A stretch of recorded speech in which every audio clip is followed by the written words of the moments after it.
For اللہ بکا، تیرے ساتھ اللہ نے کیا سلوک کیا؟ تو میں نے کہا اللہ نے مجھے بخش دیا، اللہ نے مجھے، میں نے کہا اے زبیدہ بتا تو صحیح تیری کون سی نیکی کام آئی، تیری کون سی نیکی کام آئی؟ تو کہتی ہیں زبیدہ جب میں اللہ کے حضور پیش کی گئی مرنے کے بعد، تو اللہ نے کہا زبیدہ، میں نے کہا جی میرے مولا۔ اللہ نے فرمایا زبیدہ تو نے بڑا نیک کام کیا، نہر زبیدہ تو نے کھدوائی تھی، میرے گھر کو حاجیوں کو دیکھنے والوں کے لیے پانی کا انتظام کیا تھا، تو نے غربا اور مساکین کے لیے خدمت کے دروازے کھولے تھے، تو نے بغداد شریف سے حج کر بغداد سے اور مکے کی راہ میں تو نے بڑے بڑے مسافر خانے بنوائے تھے، راتوں کو تو جاگتی تھی میرا نام لیتی تھی، قرآن پڑھتی تھی، میرے حبیب پر درود پڑھتی تھی۔ اے زبیدہ لیکن سن، تیری ساری نیکیاں آج ایک طرف رکھی رہیں گی، تیری بخشش کے لیے ایک نیکی آج وہ لائی جا رہی ہے،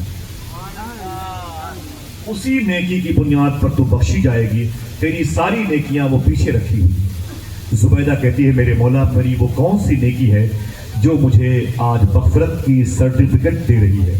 سننا غور سے۔ تو اللہ کہتا ہے زبیدہ ایک دن ظہر کا وقت تھا، تو اپنے محل میں اپنی سہیلیوں کے ساتھ بیٹھی ہوئی تھی، اور تیری ساری سہیلیاں تیرے آس پاس بیٹھی تھی، اور سب کے دوپٹے ان کے سر سے اترے ہوئے تھے اور ایسے زمین پہ رکھے ہوئے تھے، سب آپس میں چیمے گوئیاں باتیں مذاق کر رہی تھی، ساری سہیلیاں، تو بیچ میں راجکماری مالکن بن کے بیٹھی ہوئی تھی۔ اللہ فرماتا ہے زبیدہ قریب کی مسجد سے اذان ظہر کی آواز آئی، اللہ اکبر اللہ اکبر۔ اللہ فرماتا ہے زبیدہ تو نے معلوم ہے کیا کیا، تجھے یاد ہے؟ بولے مجھے میرے مولا یاد نہیں ہے۔ اللہ کہتا ہے زبیدہ تو نے اپنے دوپٹے کو یوں اٹھایا اور اٹھا کر کے اپنے سر پہ رکھ لیا، اور اپنی سہیلیوں سے کہا ہے چپ، اذان کی آواز آ رہی ہے، اس کا احترام کرو۔ دیکھنا کون کون سبحان اللہ کہتا ہے۔ زبیدہ یہی سر پہ دوپٹہ رکھنے والی نیکی آج تجھے جنت میں لے کے جائے گی۔ جب پرس میں دوپٹے ہوں تو پھر جنت میں جانے کے دروازے ہی بند۔ ہم اپنی بچیوں کو وہ علم دے ہی نہیں پا رہے ہیں جو جس علم کے بیس پر نسلیں ماں باپ کی مغفرت کا سامان بنتی ہیں، جس علم کے بیس پر، جس عشق رسول کے بیس پر بچے اپنے ماں باپ کی قبروں پر فاتحہ پڑھتے ہیں، تو اللہ بڑی طویل قبرستان کے مردوں کی مغفرت فرماتے ہیں۔ سمجھ گئے؟ بتائیں گے اپنی بہن بیٹیوں کو یہ باتیں انشاءاللہ۔ بھائی وہ آ نہیں سکتی جلسوں میں، آپ بتا تو سکتے ہیں نا اپنے گھر پہ جا کر۔ ہاں یہ باتیں حضور بھی اپنے گھروں میں بتایا کرتے تھے، جو باتیں حضور اپنے غلاموں کے سامنے بتاتے، اپنی بچیوں کے سامنے، شہزادیوں کے سامنے بتاتے تھے۔ اپنے غلاموں کی سیرتیں حضور نے اپنے غلاموں کو بتائی، غلاموں نے غلاموں کو بتائی ہے۔ آقا کریم صلی اللہ علیہ وسلم کی یہ چوتھی بیٹی ہے، جن کا تو مجھے بتا دیجیے گا، باتیں ختم ہو جائیں گی۔ اس کا نام ہے فاطمہ۔ دعا کرو دعائے فاطمی کی برکت، کردار فاطمی کی برکت، حیا اور عصمت فاطمی کی برکتیں اللہ ہماری بہن بیٹیوں کو عطا فرمائے۔ ابھی اس ٹاپک پر بات کی جائے گی تو بہت تکلیف آپ کو ہوگی، لیکن ایک جملہ بتایا دیتا ہوں میں۔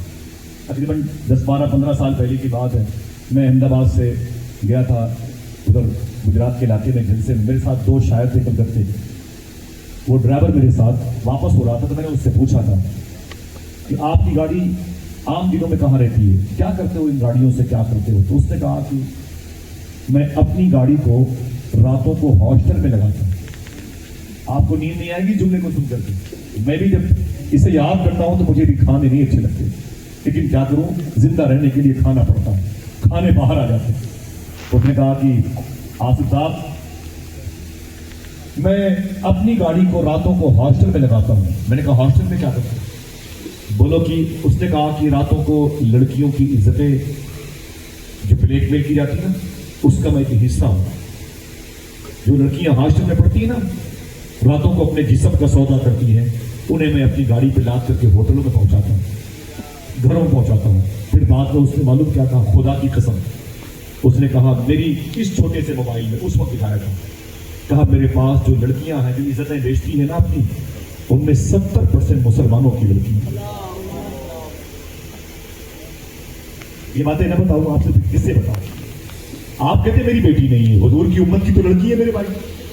ہاں 14 فروری کو جو ویلنٹائن ڈے ہوا تھا تو دہلی کے ایک مسلم مینیجر نے، ہوٹل کے مینیجر نے کہا تھا، روتے ہوئے اس نے کہا تھا، ٹویٹ کیا تھا، اس نے کہا ویلنٹائن ڈے کے موقع پر میری ہوٹل میں 1400 اس نے کہا میری ہوٹل میں 120 لڑکے اور لڑکیاں آئے تھے گناہ کرنے کے لیے. مسلم مینیجر کہتا ہے گناہ کرنے کے لیے ویلنٹائن ڈے کے موقع پر میری ہوٹل میں آئے تھے. ان میں سے وہ تھے جو خنزیر کا گوشت کھاتے ہیں, جو شراب کے نشے میں, اور سب کے ساتھ کوئی نہ کوئی لڑکی تھی. پھر وہ کہتا ہے ان میں 80% لڑکے غیر مسلموں کے تھے اور 90% لڑکیاں مسلمانوں کی. کیا معاشرے کی اصلاح کی جائے؟ ہم آپ کے سامنے تو 2 کوڑی کی انسان ہیں, ہمیں تو آپ اپنے گھر کی کولے دان میں بھی جگہ نہیں دیتے. ان مولویوں کی اوقات کیا ہے؟ ہمارے سامنے بات کرتے ہیں, ان کو تو ہم جب چاہیں خرید لیں. اعلان کرتے ہیں اس حرص و حوث کی منڈی میں انمول رتن بک جاتے ہیں, ملاؤں کے سجدے بکتے ہیں, پنڈت کے بھجن بک جاتے ہیں. آپ یہ نعرے لگا رہے ہیں تو ہماری باتیں کیا آپ کے دلوں پہ اثر کریں گی؟ لیکن خدا کی قسم بڑی تکلیف دہ باتیں ہیں. آپ زمانے سے واقف ہیں, ایسے بڑے شہر میں رہتے ہیں جس کو شہر نہیں ایک ملک کہا جاتا ہے. دنیا کے 245 ملکوں کی خوشبو اکیلے ممبئی میں پائی جاتی ہے. اچھے لوگ بھی, برے لوگ بھی, روحانیت بھی ہے یہاں پر, لاؤبالی پر کے شکار بھی ہے, لادینیت بھی ہے, اور قرآن جو حضور کا دین ہے وہ بھی مسکرا رہا ہے.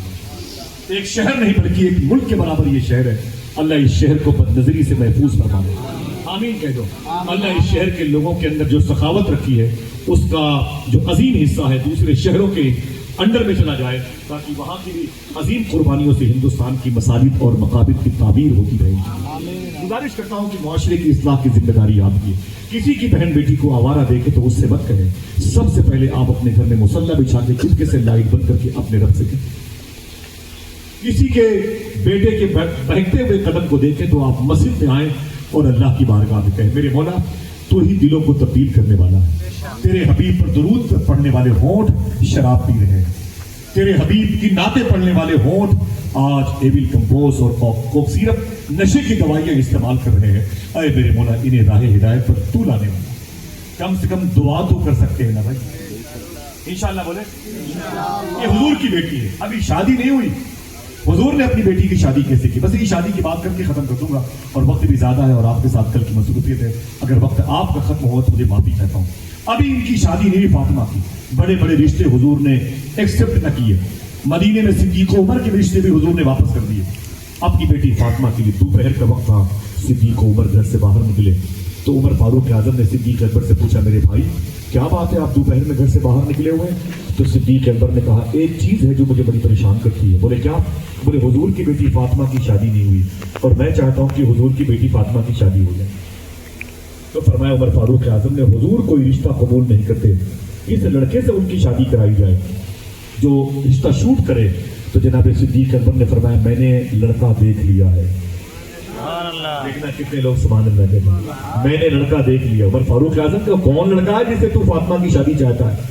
دیکھنا کتنے لوگ سبحان اللہ کہتے ہیں. صدیق اکبر نے کہا وہ کوئی اور نہیں مولا علی ہے. علی کون ہے؟ مولا علی. ہاں تو بڑھا کے بولو کون ہے؟ مولا علی. بولے ہاں بھائی رشتہ بہت جمے گا. دونوں چلے گئے علی کے پاس. علی کا بزنس کیا تھا؟ ان کی 150 اسٹیمر تھے. چائنا میں ان کے بینڈنگ میں ان کے بزنس تھے. گلف کنٹری میں ان کی کئی ہوٹلیں چلتی تھی. ہاں مجھے بتایا کہ کیا بزنس سے معلوم ہے؟ یاد رکھیے گا ان باتوں کو. مجھ جیسے کتوں سے بدتر انسان کی ایک بات تو کم سے کم یاد رکھیے گا. حضور نے اپنی شادی کس بیس پر کی میں نے بتا دیا. اب حضور کی سب سے لاڈلی بیٹی کی شادی کا معاملہ ہے, اسے کس بیس پر حضور نے کس شخص کو داماد بنایا تھا, کس بیس پر فاطمہ کو علی کے ساتھ کیا تھا, کیا کاروبار تھا علی کا, پلاٹنگ کرتے تھے, کروڑ پتی آدمی تھے؟ نا نا نا نا. اسے لکھ لینا کسی کاغذ پہ, تصویر لینا اس جملے کی اور کبھی کبھی اس کا اسٹیٹس لگانا. مولا علی مدینے شریف میں گھاس کاٹ کے بورے کو سر پہ رکھ کے مدینے کی منڈی میں بیچا تھا. جس کے در سے سلطانیاں بڑھتی ہیں ولایت کی, اس علی کی بات کرتا ہوں.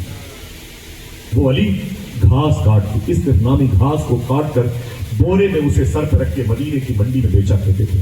صدیق عمر علی کے پاس گئے, بولے علی, فرمایا کیا بات ہے بڑے تم طرح سے دونوں بھائی آئے ہو؟ تو صدیق اکبر نے کہا اے علی تیرے لیے رشتہ لے کے آئے ہیں. سبحان اللہ کہتے ہیں. بولے مجھ سے کون شادی کرے گا؟ میں غریب انسان ہوں, میری ماں فاطمہ بنت اسد ہے, یہ گھاس کاٹ کے بیچتا ہوں, 2 روٹیاں ملتی ہیں, ایک میں ایک میری ماں کھاتی ہے, کون مجھ سے شادی کرے گا؟ کون مجھ سے شادی کرے گا؟ تو جناب عمر فاروق اعظم نے کہا تیرے لیے ایک رشتہ ڈھونڈا گیا. اور یہ رشتہ بہت بچے گا. جناب مولا علی کھڑے ہو گئے, بولے کچھ غریب انسان سے کون شادی کرے گا؟ اے عمر فاروق اعظم. عمر فاروق اعظم نے کہا صدیق نے ایک رشتہ دیکھا ہے, تو انکار نہیں کر سکتا. فرمایا وہ کون سی لڑکی ہے جس سے میرا رشتہ ہو سکتا ہے؟ تو جناب صدیق اکبر نے کہا وہ کوئی اور نہیں, حضور کی بیٹی فاطمہ ہے. فاطمہ ہاتھوں اٹھا کے بولو اللہ اٹھے ہوئے ہاتھوں کی آبرو بچائے, بچیوں کے فیوچر کو جنتیوں کے فیوچر میں تبدیل فرمائے.